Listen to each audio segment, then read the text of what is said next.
नमस्ते मेरे प्यारे भाई, स्वागत है आप सभी का हमारे YouTube चैनल पर।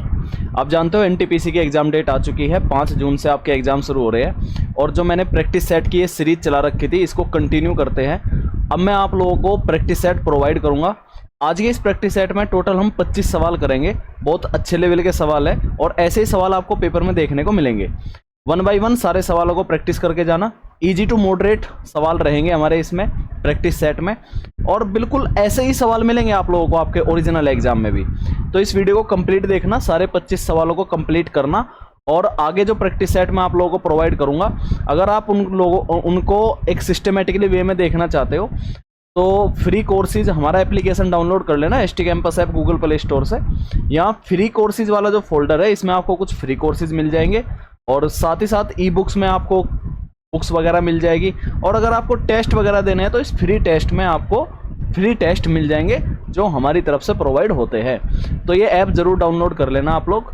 अब समय वेस्ट ना करते हुए सीधे क्वेश्चंस पर चलते हैं। ये देखो पहला सवाल मैंने रीजनिंग का मिक्स किया है, क्योंकि बहुत सारे बच्चों को रीजनिंग वाले कुछ टॉपिक्स में प्रॉब्लम बनती है। तो हर प्रैक्टिस सेट में हम रीजनिंग के नए नए टॉपिक्स को भी कवर करेंगे, जिससे आप लोग आसानी से रीजनिंग में भी मैक्सिमम स्कोर कर सको।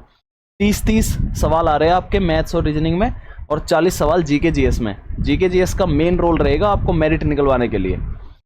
देखो काउंटिंग करनी है। काउंटिंग कैसे की जाती है ये ध्यान रखना। जैसे ये ट्रायंगल है, इस ट्रायंगल के बीच में अगर एक लाइन खींच दी जाए तो यहाँ से टोटल 3 ट्रायंगल बनेंगे। एक तो ये बनेगा 1, एक ये बनेगा 2 और एक ये बनेगा पूरा। ऐसे टोटल 3 ट्रायंगल बनेंगे। तो आप देख रहे हो कि यहाँ एक लाइन खींची गई है, 3 ट्रायंगल यहाँ बनेंगे। आप देखोगे यहाँ 3 ट्रायंगल बनेंगे, देखोगे तो यहाँ भी 3 ट्रायंगल बन रहे हैं, यहाँ भी 3 ट्रायंगल बन रहे हैं, राइट। ये पूरे हो गए। इसके अलावा आप ये वाला पूरा ट्रायंगल देखो, ये वाला, तो इसमें भी ये पूरा 3 ट्रायंगल यहाँ बनेंगे, ठीक है। इसको गिनोगे आप, काउंट करोगे पूरे को, तो यहाँ भी आपको 3 ट्रायंगल देखने को मिलेंगे, ठीक है। अच्छा, अब 2 ट्रायंगल आपके ये बने सिर्फ। पेन का कर्सर देखो, पेन का कर्सर कहाँ घूम रहा है। एक ट्रायंगल ये बनेगा और एक ट्रायंगल ये बनेगा ऊपर। तो टोटल कितने हो गए? 3 6 9 3 12 3 15 3 18 और 2 ये हो गए, यानी कि 20 ट्रायंगल इसमें बनेंगे। ऑप्शन ए इस सवाल का सही जवाब बनेगा, ठीक है। आगे बढ़ते हैं नेक्स्ट सवाल में बोला गया कि 99 किलोमीटर पर आवर की चाल से चलने वाली रेलगाड़ी एक प्लेटफॉर्म और उस पर खड़े एक व्यक्ति को क्रम से 20 सेकंड और 8 सेकंड में पार करती है।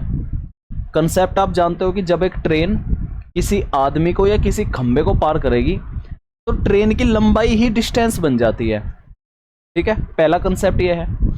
दूसरा कंसेप्ट ये है कि डिस्टेंस इक्वल टू होता है स्पीड इनटू टाइम, और ये 2 ही कंसेप्ट इस सवाल में लगेंगे। अगर मैं ये बात करूं कि पहले सबसे कि व्यक्ति को पार करने में कितना समय लग रहा है, तो आप कहोगे 8 सेकंड लग रहा है व्यक्ति को पार करने में। प्लेटफॉर्म को पार करने में 20 सेकंड लग रहा है, लेकिन व्यक्ति को पार करने में 8 सेकंड का समय लग रहा है। और कितने स्पीड से? 99 किलोमीटर पर आवर की स्पीड से। तो यहां से ट्रेन की लेंथ कितनी हो जाएगी? लेंथ कितनी हो जाएगी? स्पीड इंटू टाइम, यानी 99। टाइम कितना है? 8 सेकंड का है, लेकिन जो स्पीड है ना वो किलोमीटर पर आवर में है और समय सेकंड में है। तो इसको आप क्या करोगे? 5/18 से मल्टीप्लाई करके इसको मीटर प्रति सेकंड में चेंज करोगे, ठीक है। या तो आप इसे यहीं कैलकुलेट कर लो। देखो 9 से काट दोगे 11 बार, 9 से काट जाएगा ये 9 दूनी 18, 2 से ही काटोगे 2 चौके 8, 5 चौक 20, 11 दूनी 22। कितना हो गया ये? 220 मीटर। ट्रेन की लंबाई आ चुकी है 220 मीटर की। अब 220 मीटर की लंबाई से एक लंबे प्लेटफॉर्म को भी वो पार कर रही है। तो जब ये प्लेटफॉर्म को पार करेगी ट्रेन, तो टोटल डिस्टेंस जो होगी वो ट्रेन की लंबाई प्लस प्लेटफॉर्म की लंबाई दोनों मिलकर के बनेगी डिस्टेंस। समझ आई बात? अब देखो डिस्टेंस निकालनी है मुझे। डिस्टेंस इक्वल टू क्या होगा? Speed into time. स्पीड तो यही रहेगी 9 × 5/18 की, जिसको मैं लिख सकता हूं, चलो ऐसे लिख लो 99 5/18, ठीक है। और टाइम कितना लगा है प्लेटफॉर्म को पार करने में? 20 सेकंड का। तो 20 की मैंने यहां मल्टीप्लाई भी कर दी। लेकिन यहां ट्रेन की लंबाई भी दे रखी है इस बार 220, और ये है प्लेटफॉर्म की लंबाई जो मुझे निकालनी है। अब इसको कैलकुलेट कर दो, 9 से 11 बार, 9 दूनी 18, 2 से ही जाएगा 10 बार, 11 पंजे 55, 550 मीटर हो गया टोटल, जिसमें ट्रेन की लंबाई भी जुड़ी हुई है और प्लेटफॉर्म की लंबाई भी जुड़ी हुई है। तो अगर आप प्लेटफॉर्म की लंबाई निकालोगे तो ट्रेन की लंबाई को इसमें से माइनस कर दोगे, 550 में से 220 जाएगा, कितना बचेगा? 330 मीटर की लंबाई वाला प्लेटफॉर्म बच जाएगा। Option number C. बात समझ में आ गई सभी को? या फिर आप इसको ऐसा भी कर सकते थे, डायरेक्ट यहीं से 20 में से 8 घटाते 12 बचता, कि इसमें से माइनस कर रहे थे ना आप, डायरेक्ट भी कर सकते थे यहाँ से, लेकिन डायरेक्ट करने में बच्चों को कई बार गलती हो जाती है। कि आप कंसेप्ट पर भी चलोगे तो भी सवाल उसी टाइम पीरियड में आप कर पाओगे। नेक्स्ट ये वाला सवाल देखो, एक समलंब चतुर्भुज की समांतर भुजाओं के बीच का अंतर दिया है 7 सेंटीमीटर, उसकी ऊंचाई दी है 13 सेंटीमीटर।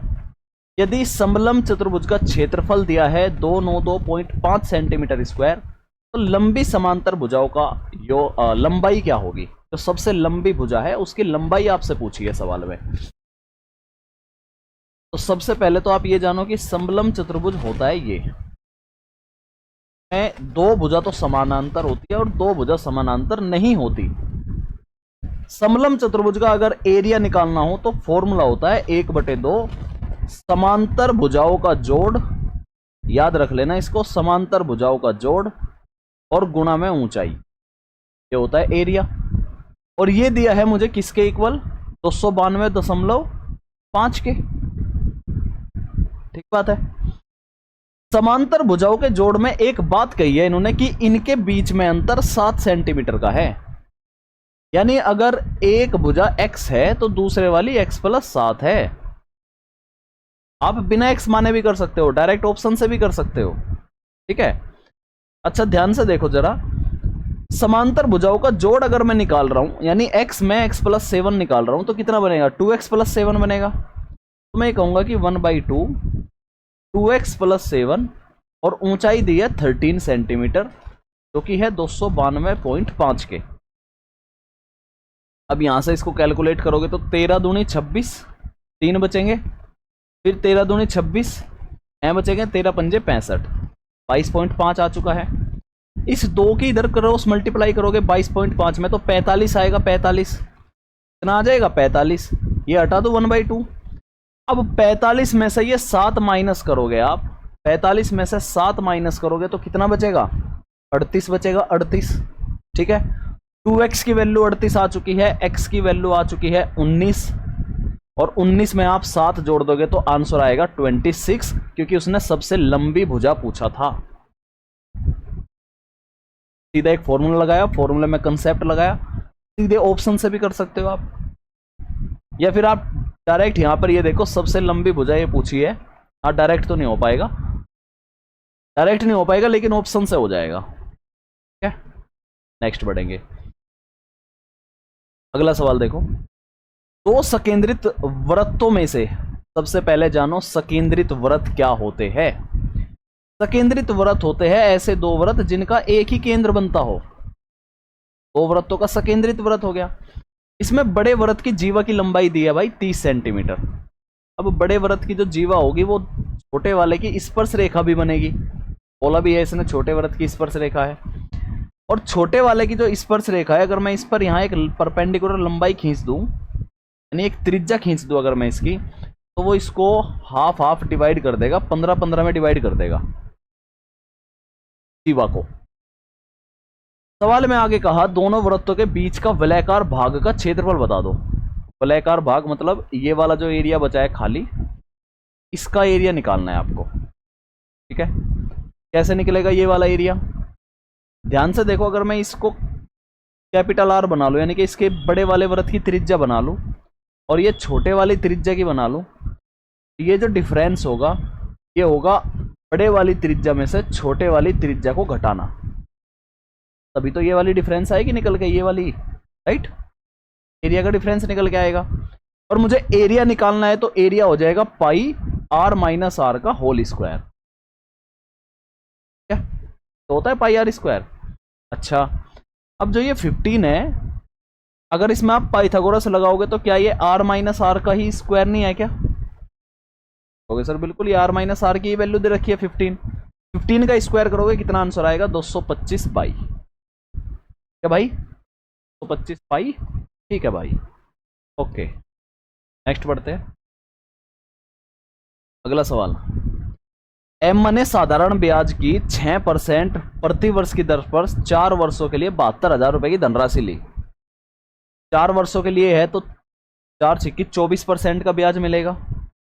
72,000 का अगर मैं 24% निकालूंगा तो 2 जीरो तो परसेंटेज से ही कट जाएगी। मैं डायरेक्ट यहाँ मल्टीप्लाई करूंगा, 0 24 दूनी 48, 4 बचेंगे और 24 सत्ते होता है भाई 168। 168 में 4 जोड़ूंगा तो कितना बन जाएगा? कितना बन जाएगा? 172। 17,280 रुपए का ब्याज बैठेगा 72,000 पर 6% की रेट पर 4 साल में। कोई दिक्कत किसी को? क्या आगे क्या बोला है? आगे बोला है कि एक ओलिविया है, ओलिविया उसने पहले वर्ष के लिए साधारण ब्याज की 8%, दूसरे वर्ष के लिए 7% और तीसरे वर्ष के लिए 6% और चौथे वर्ष के लिए 5%। उसने अलग अलग साल पे अलग अलग रेट ऑफ इंटरेस्ट दिया है। रेट ऑफ इंटरेस्ट अलग अलग साल पर। मुझे बताओ कि पहले साल जब 72,000 का 8% निकालोगे, डायरेक्ट 720 में 8 की मल्टीप्लाई कर दो, परसेंटेज से तो 2 जीरो कटेगी। 8 की मल्टीप्लाई करोगे देखोगे आप 0, 8 दूनी 16, 8 सत्ते 56 और 1 57। पहले साल का ब्याज हो गया ओलिविया का। दूसरे साल का ब्याज कितना है? 7%। 720 में 7 की मल्टीप्लाई कर दो, 0, 7 दूनी 14, 7 सत्ते 49 और 1 50। तीसरे साल के लिए 6%। 720 में 6 की मल्टीप्लाई कर दो, 0, 6 दूनी 12, 6 सत्ते 42 और 1 43। तीसरे साल का हो गया इसका, ओलिविया का। चौथे साल का दिया है 5%। 720 में 5% की मल्टीप्लाई कर दो, 0, 5 दूनी 10, 5 सत्ते 35 और 1 36। ठीक है, ये हो गया इसका ओलिविया का 4 साल का ब्याज। और ये किसका ब्याज है? ये एम्मा का ब्याज है, एम्मा का भाई। और ये है ओलिविया का ब्याज। बात है, कोई प्रॉब्लम किसी को यहां तक? अब लास्ट में ये बोला कि एम्मा और ओलिविया द्वारा भुगतान किया गया कुल ब्याज कितना है, यानी कि हमें इन सभी को ऐड करना है। अब इसको आप ऐड करोगे तो लास्ट में 0 आ रहा है, एक तो सभी में ही लास्ट में 0 आ रहा है। देखोगे 8 और 6 14, 4 18 और 2 20, 2 बचेंगे, 7 और 3 10, 2 12 और 2 14, लास्ट में 400 आना चाहिए। गड़बड़ होगी क्या? 7 और 2 9, अच्छा ये 6 है भाई, 6 और 3 9, 9 और 2 11, 7 18, 18 और 2 20, 2 बचेंगे फिर से, 7 और 5 12, 12 5 17, 17 4 21, 21 3 24, 24 2 26। अब लास्ट में 6 आ जाना चाहिए जो कि बैठ रहा है 36,000। बस बात खत्म होगी यहां तक। ठीक है, समझ आ गया सभी को? नेक्स्ट, फटाफट आगे बढ़ते हैं, बहुत जल्दी से इसको प्रैक्टिस सेट को कंप्लीट कर लेंगे 25 सवालों को। बस ध्यान से सुनते रहो और देखते रहो, पेन के कर्सर पर ध्यान होना चाहिए सभी का। देखो 14 चौके 56, 56 में से 11 घटाओ कितने बचेंगे? 44, 44 नहीं 45, 45 बटे 14 इंटू 15 सत्ते 105, 105 में 11 जोड़ोगे तो कितना हो जाएगा? 116। ठीक है, और नीचे कितना आएगा? 15। बस इसको ही सोल्व करना था। तो 15 × 45, यहाँ पूछाओगे 7 आएगा लास्ट में, तो ये ऑप्शन घटा दोगे आप, हटा दोगे दोनों को, बी और सी को। ठीक है, और इसकी मल्टीप्लाई कर लो, 3 × 18,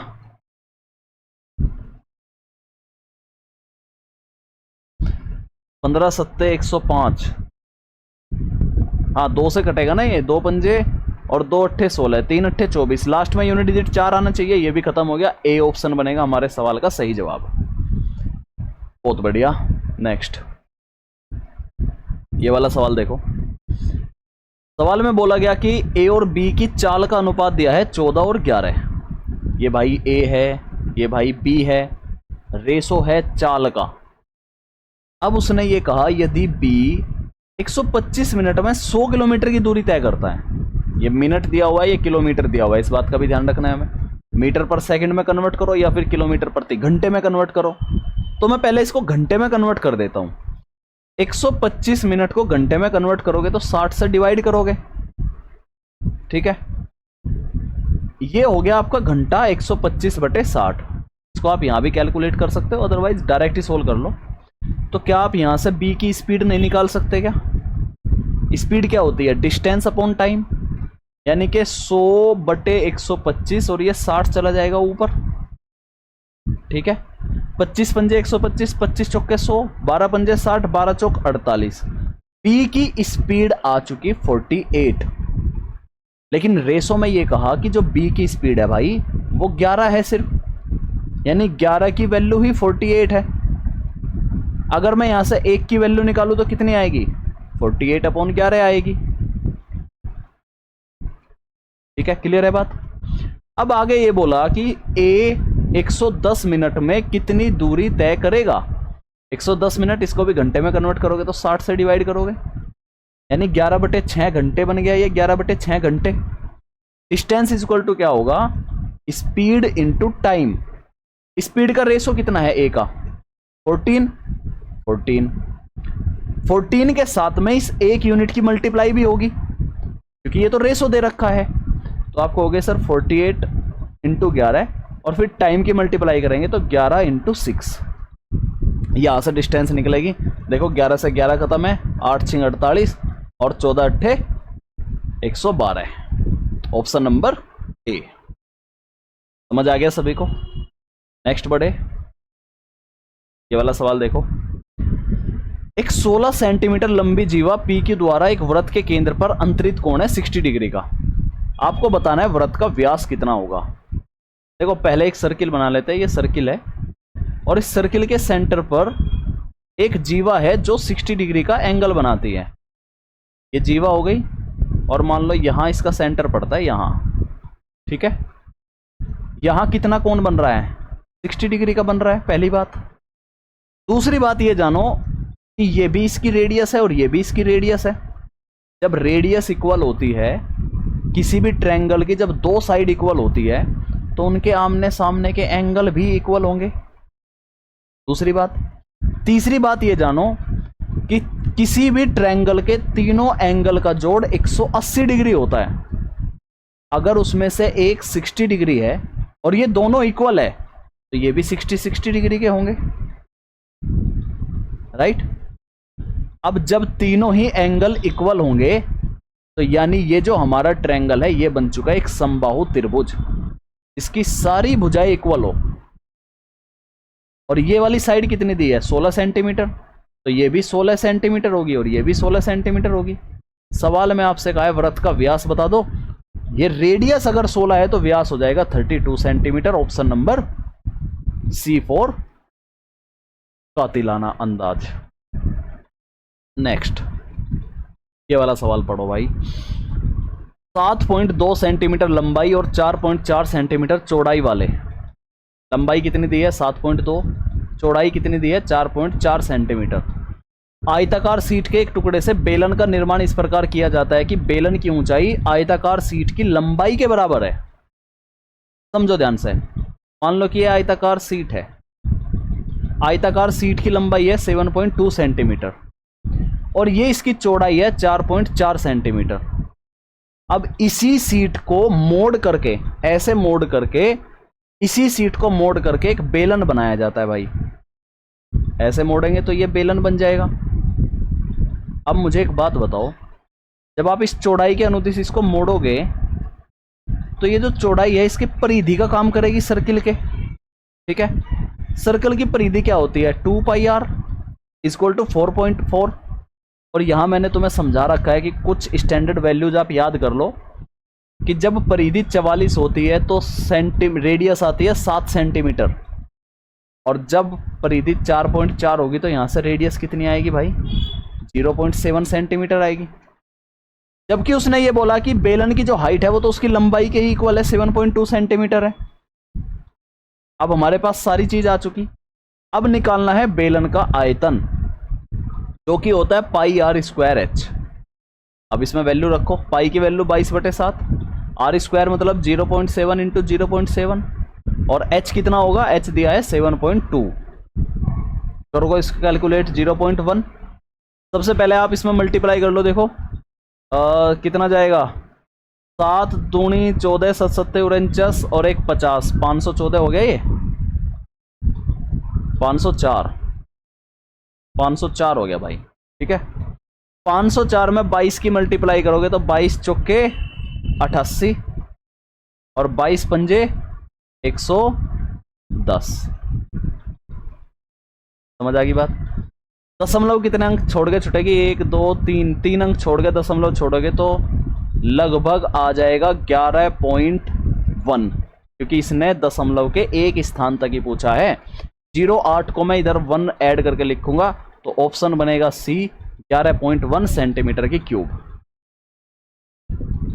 ठीक है, कैलकुलेशन पे विशेष ध्यान दो, कैलकुलेशन पे मेहनत करो। कैलकुलेशन ही टाइम को वेस्ट करवाता है पेपर में। नेक्स्ट पढ़ो सवाल, टाइम एंड वर्क का बहुत बढ़िया सवाल है। टाइम एंड वर्क क्या बोला गया सवाल में, ए बी और सी एक कार्य को कर रहे हैं।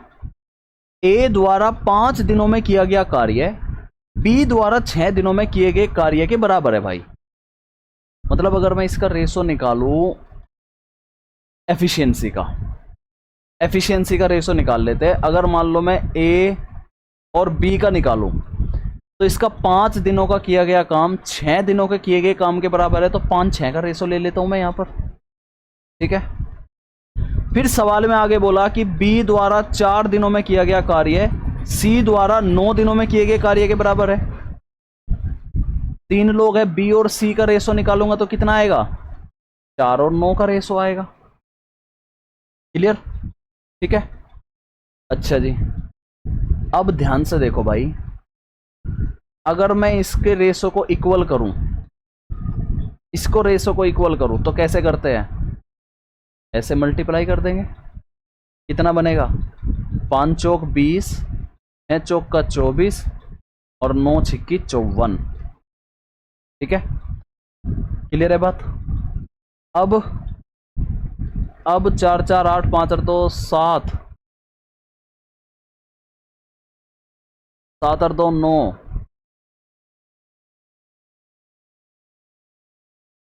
हाँ ये सिंपल रेशो में जा सकता है 10 12 और 27।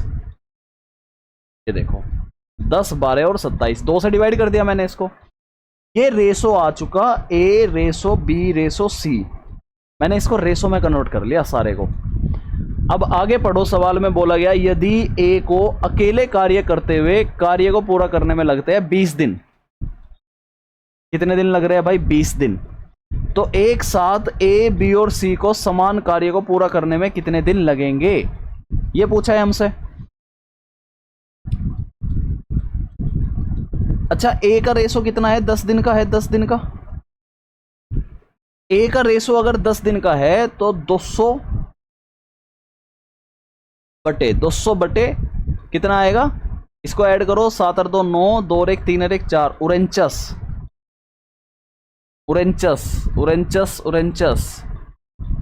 119 आ रहा है।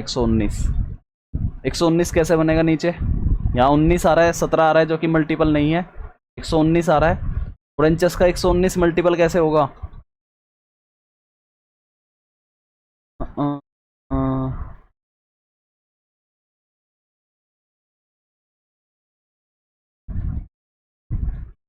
4 नम 36, 5 नम 45। एक चीज जानो भाई, एक चीज जानो, अगर मान लो मैं इसकी एफिशिएंसी का रेशो निकालूं तो यहां से रेशो उल्टा हो जाएगा, इनका 6/5 हो जाएगा। एफिशिएंसी के हिसाब से करेंगे हम, इस रेशो को कैंसिल करो, यहां से कितना हो जाएगा भाई, 6/5 हो जाएगा। और बी और सी का निकालेंगे एफिशिएंसी का तो 9/4 बनेगा, ऐसे आएगा।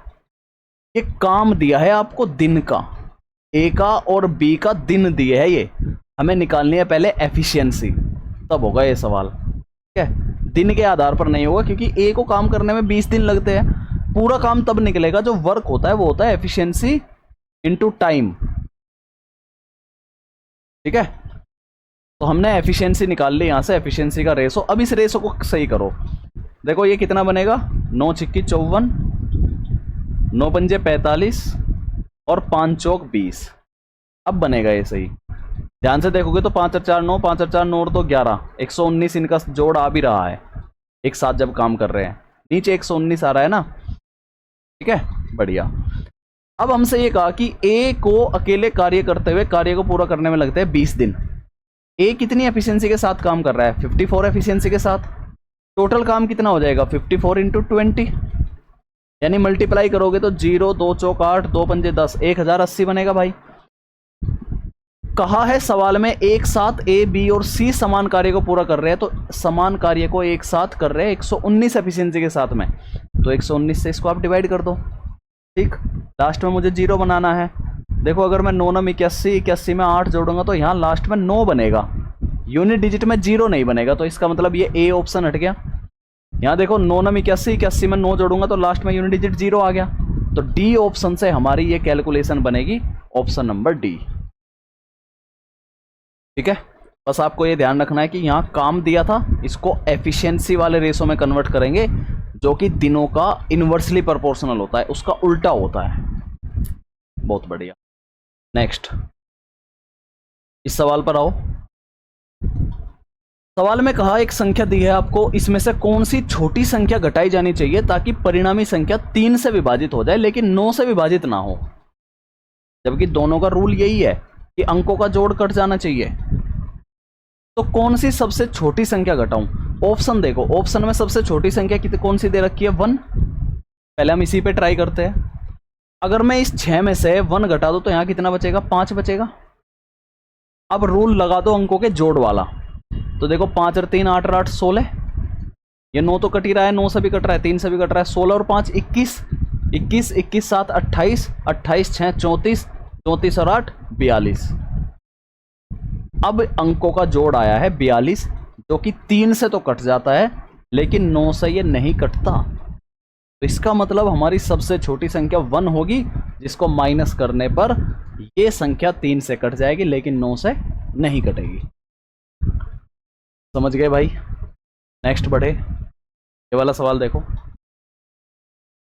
25 छात्रों के एक समूह के औसत स्कोर की गणना की गई है 72.4 के रूप में, लेकिन बाद में पता चला कि छात्र का स्कोर 50 अंक दर्ज किया गया था जबकि उसका वास्तविक स्कोर 80 अंक था।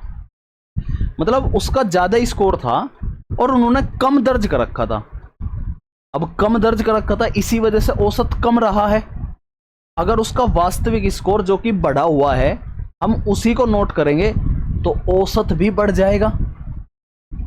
समझे नहीं समझे भाई? औसत पहले था 72.4 का, अब पहले उसके अंक घटा करके लिख रखे थे, अब उसके अंक बढ़े हैं। कितने बढ़े? 30 अंक बढ़े हैं जी, 30। ये 30 अंक बढ़ेंगे और ये 30 अंक सभी 25 छात्रों में डिस्ट्रीब्यूट हो गए। यही तो औसत का नियम कहता है। तो कितना चल जाएगा? 25 एकम 25 और 25 दूनी 50। ठीक है, मैं ऐड कर दो, 72.4 में 1.2 ऐड करोगे तो कितना बनेगा? 73.6। Option number second, B option आएगा भाई आंसर। नेक्स्ट, इस सवाल को समझो। ट्रिग्नोमेट्री का सवाल है। सवाल में कहा है कि cot A equal to x है। What is the simplified form of cos A sec A plus tan A minus 1। पहले इसको सोल्व करो। देखो कोस ए, सेक ए क्या होगा? 1 अपॉन कोस, टेन ए क्या होगा? साइन अपॉन कोस माइनस 1। कोस ए में एलसीएम लूंगा तो कोस खत्म हो जाएगा, सिर्फ बचेगा 1 प्लस साइन और लास्ट में माइनस भी है तो ये कट जाएगा। तो क्या बचेगा भाई? सिर्फ साइन बचेगा, यानी मुझे सिर्फ साइन की वैल्यू चाहिए। अब साइन की वैल्यू निकलेगी यहां से कोट ए से, कोट ए से निकलेगी। कोट ए क्या होता है? कोट ए दे रखा है x बटे 1। कोट ए होता है आधार बटे लंब। अगर मान लो मैं इसको a मान लूं तो इसके सामने ये लंब है, ये आधार है, आधार बटे लंब होता है, दैट मीन्स ये x रहेगा तो ये 1 रहेगा। ठीक है, तो ये कितना आ जाएगा? क्या आ जाएगा भाई? 1 प्लस एक्स स्क्वायर का अंडर रूट, पाइथागोरस से। साइन की वैल्यू पूछिए, साइन होता है लंब बटे कर्ण, यानी कि 1 बटे under root of 1 plus X square. कौन सा ऑप्शन रहेगा? B option. इजी सवाल था, कर पाओगे आराम से, बहुत इजी चल रहा है हमारा ये। ये वाला सवाल देखो, एक सीरीज दे रखी है आपको, एक सीरीज दे रखी है, इसकी वैल्यू पूछी है। अगर आप ध्यान से देखोगे तो 1 माइनस 3 है, माइनस का 2 बन रहा है, 5 माइनस 7, एक विषम संख्याओं की सीरीज चल रही है, विषम संख्याओं की। इसको अलग से लिख लेते हैं, देखो ध्यान से। 1 माइनस 3 प्लस 5 माइनस 7, एक बार प्लस एक बार माइनस, फिर प्लस 9 माइनस 11 आएगा, फिर प्लस 13 माइनस 15 आएगा, फिर प्लस 17 माइनस 19, फिर प्लस 21 माइनस 23। ये एक सीरीज दे रखी है। यहां देखोगे तो ये -2 का एक जोड़ा, ये भी -2 का एक जोड़ा, ये भी -2 का एक जोड़ा, ये भी -2 का एक जोड़ा, ये भी -2 का, और ये भी -2 का। कितने 2 हो गए माइनस के? 6 2 हो गए। तो 6 की मल्टीप्लाई कर दो, आंसर आएगा -12। Option C. समझ आ गया सभी को? इजी सवाल था ये भी। नेक्स्ट बढ़ेंगे, अगला सवाल प्रॉफिट लॉस का सवाल है। किसी वस्तु के विक्रय मूल्य में 650 रुपए की वृद्धि होती है, बढ़ जाता है विक्रय मूल्य। इसकी वजह से दुकानदार को 17% हानि के स्थान पर 33% का लाभ होता है। पहले उसे 17% की हानि थी, अब उसे 33% का लाभ हो रहा है। तो कितने का डिफरेंस आया? आप कहोगे सर 33 और कितने का लाभ आया है? 13 में से 7 गए 6, इसको ऐड कर दो ना, 33 और 23 माइनस 17, तो कितना हो जाएगा ये? 7 और 3 10, और 3 और 1 4 और 1 5, 50 का अंतर हो गया 33 और 17 के बीच में। यही 50 का अंतर 650 के इक्वल है। भाई पहले हानि थी, अब लाभ हो गया है। लाभ में से माइनस करेंगे हानि को, तो कितने का डिफरेंस आएगा? 50 का आएगा। यही जो डिफरेंस आया, यही विक्रय मूल्य की वृद्धि के इक्वल है। तो एक की वैल्यू कितनी आ गई? यहां से आप कहोगे सर 13 यूनिट आ चुकी है। क्या पूछा है सवाल में? वस्तु का क्रय मूल्य 100 की मल्टीप्लाई कर दो, 1300 आंसर आ जाएगा, ऑप्शन बी। कर लोगे ऐसे सवाल? नेक्स्ट बढ़ते हैं। अलजेब्रा का बढ़िया टॉप मोस्ट सवाल है। अलजेब्रा को पढ़ के जाना, रेलवे में अलजेब्रा के और टाइम स्पीड डिस्टेंस के बहुत सारे सवाल आते हैं, बहुत सारे। अब देखो सवाल को पढ़ो। सवाल में बोला गया कि 5x plus 1/3x equal to 4 है, ठीक है। पूछा है 9x स्क्वायर, यहां कितना दिया है? 5x। अगर मैं इसका स्क्वायर करता तो 25x स्क्वायर आना था, लेकिन 9x स्क्वायर पूछा है। इसका मतलब यह है कि मुझे यहां 3 बनाना पड़ेगा। जब मैं उसका स्क्वायर करूंगा तभी तो 9 आएगा। तो इसके लिए मैं क्या करूं? इसके लिए मैं करूंगा 3/5 से दोनों तरफ गुना। 3/5 से दोनों तरफ गुना कर दी, ध्यान से समझना। 3/5 से गुना कर दी तो 5 से 5 खत्म हो गया, ये बनेगा 3x प्लस 3 से 3 खत्म हो गया, ये बनेगा 1/5x इक्वल टू 4 तिया 12/5, ठीक है। अब इसका स्क्वायर करके समझना ध्यान से। देखो अगर x प्लस 1/x है, कोई वैल्यू के इक्वल दे रखा है, और आपसे पूछा जाए x square plus 1/x square, तो इसका स्क्वायर करके 2 माइनस कर दो। वही सेम तरीका हम इसमें अपनाएंगे। अब मुझे इसका स्क्वायर करना है तो इधर भी स्क्वायर करना पड़ेगा। 12 का स्क्वायर 144/25 माइनस 2 माइनस करेंगे, लेकिन 2 के साथ साथ में ये कोफिशिएंट जो है ये भी माइनस करेंगे। तो 3 × 1/5, ये लगा है फॉर्मूला a प्लस बी के होल स्क्वायर का, ठीक है। अब देखो ये कितना बन गया? 6/5। सोल्व करोगे तो नीचे कितना आएगा? 25। 144 में से 5 पंजे 25, 6 पंजे 30, 30 माइनस करोगे भाई कितना आंसर आएगा? 114/25, 114/25। डी ऑप्शन ये है, 144/125, ये गलत होगा, ऑप्शन नंबर डी। अलजेब्रा की मैंने इसी यूट्यूब चैनल पर फुल वीडियो ले रखी है, कंप्लीट चैप्टर की, ये सारी चीज मैंने तुम्हें बताई है। नेक्स्ट आ जाओ, ट्रिग्नोमेट्री का नया कंसेप्ट है, बढ़िया कंसेप्ट। इसमें एक कंसेप्ट जानो। कंसेप्ट ये होता है कि tan a into tan 60 minus A into tan 60 plus A. अगर कोई सवाल इस फॉर्मेट में दे रखा हो तो इसकी वैल्यू होती है tan 3a, tan 3a, ठीक है जी। ध्यान से देखोगे तो ये tan a की जगह पर रख रखा है इसने 10। देखो यहाँ भी 10 रखूंगा तो 50 बनेगा, यहाँ पर ये यहाँ भी 10 रखूंगा तो यहाँ tan 70 बनेगा। ये तो आप यहाँ भी 10 रख दो तो 1030 बन जाएगा। और 1030 की वैल्यू कितनी होती है? 1/√3, ऑप्शन सी, 1/√3 भाई। नेक्स्ट आओ, अगला सवाल। एक मूवी नाइट में आशा ने अपने 7 दोस्तों के लिए 240 रुपए का नाश्ता खरीदा। आशा के 7 दोस्त हैं, आशा को मिला करके नहीं, आशा को अलग करके 7 दोस्त हैं। कुल 240 रुपए का नाश्ता खरीदा है। उनमें से कुछ को चाहिए थे पॉपकॉर्न, जबकि अन्य को चाहिए थे नाचोस। नाचोस क्या होता है भाई? खाया किसी ने नाचोस? पॉपकॉर्न के एक रेगुलर टब की कीमत 40 रुपए थी, जबकि नाचोस के एक रेगुलर सर्विस की कीमत 30 रुपए थी। उसने नाचोस की कितनी सर्विंग खरीदी थी? ऑप्शन को देखो, ऑप्शन, ये ऑप्शन में नाचोस की तो संख्या दे रखी है। अगर मैं एक ऑप्शन को पकड़ूं और मैं ये कहूं कि मान लो नाचोस की उसने 4 सर्विंग खरीदी, 4 पैकेट खरीदे उसने नाचोस के, 4 पैकेट 4 दोस्तों के लिए खरीदे जाएंगे, एक पैकेट एक दोस्त को मिलेगा तो। और नाचोस की एक पैकेट की कीमत 30 रुपए है, तो 4 की कितनी हो गई? 120 रुपए हो गई नाचोस की, राइट। अब जब 4 लोगों के लिए नाचोस खरीद दिया तो 3 लोगों के लिए क्या खरीदेगी? पॉपकॉर्न खरीदेगी 3 लोगों के लिए। पॉपकॉर्न की कीमत है 40 रुपए की, तो 40 थी 120, 120 रुपए के ही पॉपकॉर्न आ गए। देखना टोटल 240 रुपए के बन रहे हैं ना, 240 रुपए का नाश्ता खरीदा था। ऑप्शन बी हमारे सवाल का जवाब बनेगा। ठीक है, नेक्स्ट आओ, अगला सवाल। एक मेज का अंकित मूल्य 2400 रुपए है। अंकित मूल्य पर 20% की छूट दी जाती है।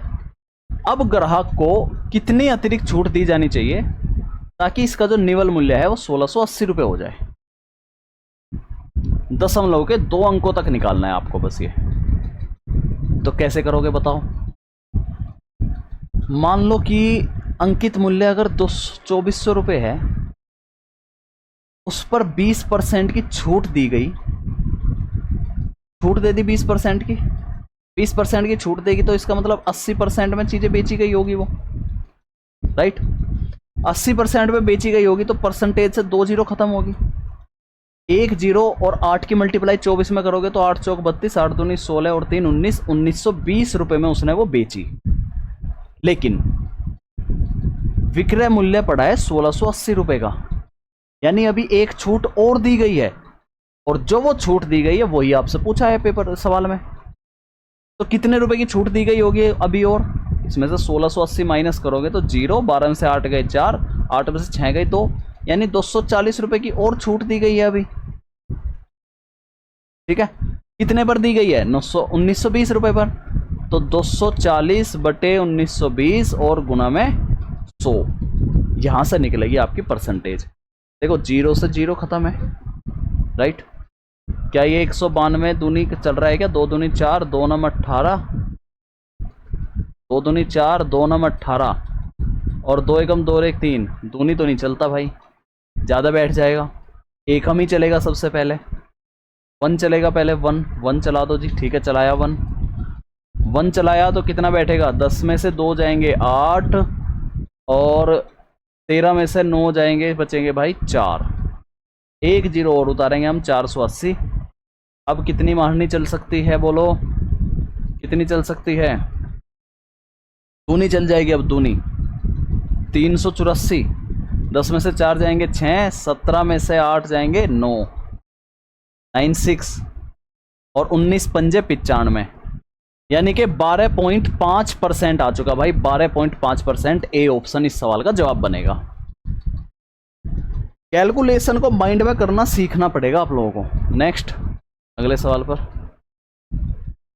ये देखो सवाल क्या बोला सवाल में कि एक लड़के के पास 10:8:6:9 के अनुपात में 10 पैसे के सिक्के, 25 पैसे के सिक्के और 50 पैसे के और 1 रुपए के सिक्के हैं। एक बात बताओ मुझे, 100 पैसे में 1 रुपया बनता है, तो 10 पैसे में कितने रुपए होंगे? 1/10 रुपए होंगे जी। 100 पैसे में 1 रुपया बनता है तो 25 पैसे में कितने होंगे भाई? आप कहोगे सर 54 हो जाएगी, 1 चौथाई हो जाएगी, 1/4 रुपये होंगे। 50 पैसे में आधे रुपये होंगे, और ये तो 1 रुपया है ही पूरा, ठीक है। अब 10 पैसे के अगर उसके पास 10 सिक्के थे तो रुपए कितने रहे होंगे? सिर्फ 1 ही रुपया बनेगा यहाँ से। भाई 10-10 पैसों के 10 सिक्के हैं तो पूरे 100 पैसे हो जाएंगे। 100 पैसे मतलब 1 रुपया बनेगा, ठीक है जी। प्लस 8 सिक्के हैं 25 पैसे के, तो कितने रुपए बनेंगे? 2 रुपए बनेंगे। भाई 25 पैसे के 8 सिक्के हैं तो 25 चौके 100, 100 पैसे पर 1 रुपया, फिर अगले 4 जोड़ेंगे तो 2 रुपये बनेंगे, ठीक है। यहाँ 1/2 की गुणा कर दो, या फिर जैसे 8 में मैंने 1/4 की गुणा करी तो 2 रुपये निकल के आ गया। ऐसे ही 6 सिक्के हैं 50-50 पैसे के, तो 1/2 की गुणा करेंगे 3 रुपये यहाँ से निकल के आएगा। और 1 रुपये के 9 सिक्के हैं तो 9 रुपये यहाँ से बनेंगे, राइट। यही टोटल धनराशि 960 रुपये के इक्वल है जी, 960 के। क्लियर है बात? इसको कैलकुलेट करोगे तो 9 3 12 2 14 1 15, 15 से इसको डिवाइड करोगे तो 1 यूनिट की वैल्यू कितनी आएगी? 15 छिक्का 90, 15 चौके 60, 4 आ जाएगी 1 यूनिट की वैल्यू। अब मेरे भाई आपसे सवाल में ये पूछा कि 25 पैसों की संख्या क्या होगी? 25 पैसों की संख्या थी 8। अगर मैं इस 64 में 8 की मल्टीप्लाई कर दूं तो आंसर आएगा 512, ऑप्शन बी। 8 की क्यूब भी कह सकते हो आप इसको, 8 की क्यूब 512 होती है, याद रखना। नेक्स्ट, अगला सवाल देखो। एक कंपनी में सभी कर्मचारियों को समान वेतन मिल रहा है, बढ़िया। यदि कर्मचारियों की संख्या में 23% की वृद्धि होती है और प्रति व्यक्ति उसके वेतन में 19% की कमी हो जाती है, तो टोटल वेतन में कितने प्रतिशत की कमी होगी? और ऑप्शन देख रहे हो कितने नजदीक नजदीक ऑप्शन है, यानी कि 3 की मारनी तो चलनी है, लास्ट वाली देखनी है और कितनी मारनी चलेगी। समझो ध्यान से। मान लो कर्मचारी पहले 100 थे, वृद्धि हो गई तो 123 हो गए, ठीक। अब प्रति व्यक्ति 19% की कमी कर दी है वेतन में। अगर 100 व्यक्तियों को पहले 100 रुपये का वेतन मिलता था तो अब मिलता है 19% कम होकर के 81 रुपये सिर्फ, राइट। मल्टीप्लाई करोगे आप इसमें, देखोगे तो ये कितना जाएगा? 10,000 जाएगा जी, 10,000। इसकी मल्टीप्लाई कर दो, सबसे आसान तरीका यही है। 81 की 3 में मल्टीप्लाई करोगे तो पहले 3 ही आएगा भाई, 3 एकम 3 और 8 तिया 24, 24 बचेंगे हासिल में, ठीक है। 81 की 2 में मल्टीप्लाई करोगे तो कितना आएगा? 2 एकम 2, 2 अट्ठे 16, 162। इसमें हासिल जोड़ोगे 4 2 6, 6 2 8, तो 6 आएगा जी, 6 18 से इस फल बच जाएंगे। और 81 एकम 81 में 18 ऐड करोगे तो 8 और 1 9, 8 और 1 9, ठीक है। कितना हो गया? 999,963। अब देखो ध्यान से देखो, कमी हुई है ना, यही तो पूछा कुल वेतन में कितने प्रतिशत की कमी हुई है। भाई 10,000 से 99.63। पॉइंट क्यों बोला मैंने? क्योंकि इन 2 जीरो को अगर मैं हटा दूँ 100 ही बना लूँ यहाँ पर, यहाँ दशमलव लगा दूँ 2, 100 पे ही तो परसेंटेज निकालते हम। तो ये कितना बनेगा? ये 37 बनने जाएगा ना, 37 0.37% का तो डिफरेंस है सिर्फ। तो ऑप्शन नंबर ए हमारे सवाल का जवाब बनेगा। जैसे ही मैं इसमें 0.37 ऐड करूंगा तो ये पूरा 10,000 बन जाएगा। तो 0.37% की कमी थी। आगे बढ़ेंगे, नेक्स्ट देखो अगला सवाल। 5 अंकों की वह सबसे बड़ी संख्या बताओ जो 45 और 36 से पूर्णतः विभाज्य है। सबसे पहले बड़ी संख्या देखो कौन सी है। इनमें मुझे सबसे बड़ी संख्या जो दिखाई दे रही है वो ये है, ये सबसे बड़ी संख्या है, ठीक है। और फिर उसके बाद 99990, फिर उसके बाद बड़ी संख्या है ये दूसरे नंबर पर, उसके बाद ये है, उसके बाद ये है। सबसे पहले सबसे बड़ी संख्या पकड़ो।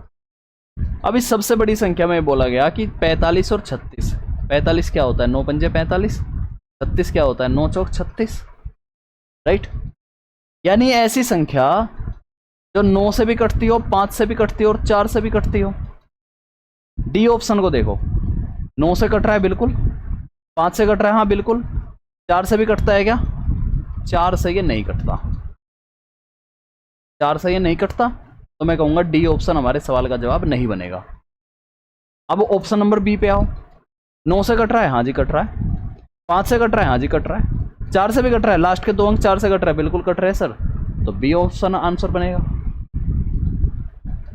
फैक्टर से मल्टीप्लाई करके देख लेना। नेक्स्ट, यदि एक समकोण समद्विबाहु त्रिभुज का परिमाप 6√2 + 1 सेंटीमीटर है, तो कर्ण की लंबाई बता दो क्या होगी। Length of the hypotenuse. और राइट एंगल ट्रायंगल है, वो भी आइसोसेल्स, जिसकी दोनों साइड इक्वल है। समझो ध्यान से, जब एक राइट एंगल ट्रायंगल जिसकी दोनों साइड इक्वल होती है, तो ये दोनों साइड इक्वल होगी, 1 1 मान ली मैंने, तो उस केस में कर्ण हमेशा ही √2 बनेगा। कितना बनेगा? √2 बनेगा। कर्ण की लंबाई पूछे, यानी कि √2 का मल्टीपल पूछा है सिर्फ। सवाल में दिया है त्रिभुज का परिमाप।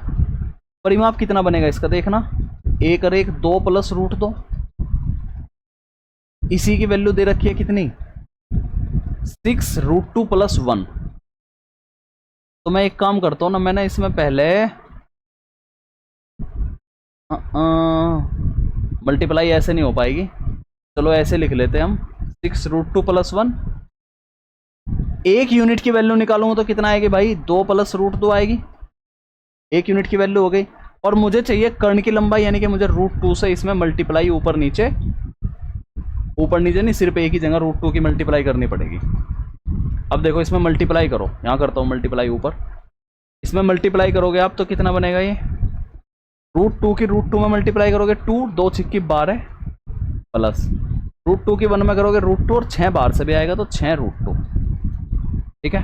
और नीचे कितना है 2 + √2।